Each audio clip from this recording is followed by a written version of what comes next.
Question कह रहा है कि ए की जो कार्य क्षमता है वो बी से कितने गुना है? 3 गुना है। ए की कार्य क्षमता बी से 3 गुना है तथा किसी भी कार्य को ए करने में बी से कितने दिन कम लेता है?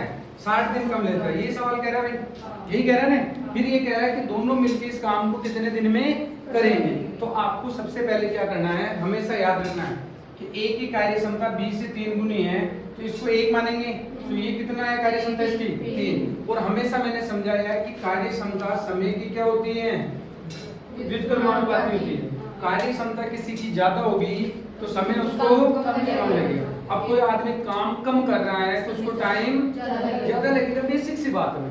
तो आपको यहाँ पर ये करना है कि इसको 1 दिन लगता है तो इसको कितने दिन?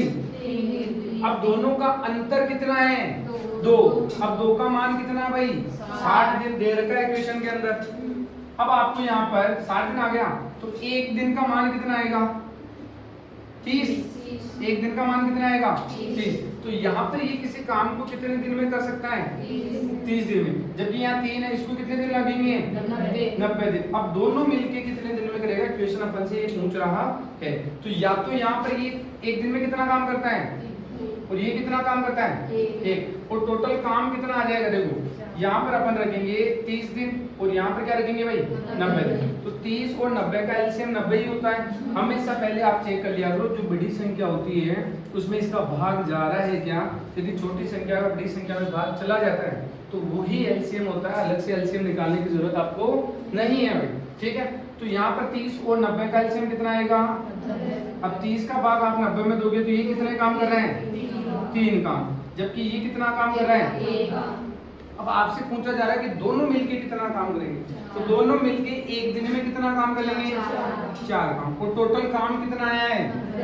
तो 90 में आपको किसका भाग देना है? अब एक चीज और यहाँ पर याद रखना है, कभी भी आपको समय और कार्य में पॉइंट में आंसर नहीं निकालना है।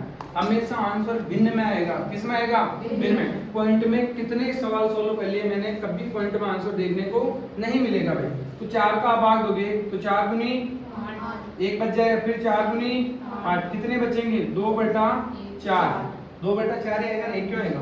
फिर आप इन दोनों को आपस में काट दो, 2 एकम 2 दूनी, तो 22.5 दिन के अंदर वो काम को पूरा कर लेगा। क्या यही आ रहा है आंसर? पक्का?